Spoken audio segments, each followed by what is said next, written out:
femmes. Réunion à Aix-les-Bains de spécialistes européens de la greffe de moelle osseuse. Pour faire face au manque de donneurs, les médecins ont imaginé de nouvelles techniques, notamment la greffe de cellules du cordon ombilical des nouveau-nés.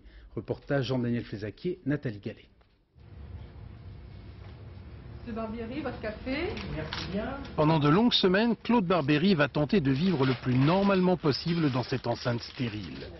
Il vient de subir un traitement très lourd destiné à éliminer les cellules leucémiques qui ont envahi son sang et sa moelle osseuse.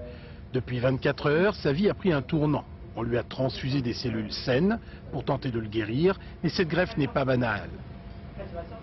La donneuse est new-yorkaise et à sa naissance, on a coupé son cordon ombilical, mais au lieu de le jeter, on a recueilli le sang de l'artère et des veines.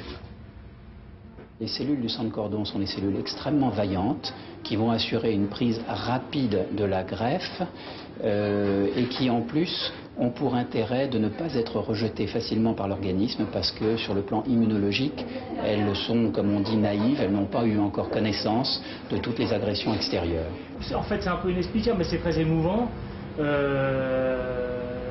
Dans le sens de savoir que c'est un nouveau-né qui peut vous sauver la vie, quoi. C'est quelque chose de merveilleux,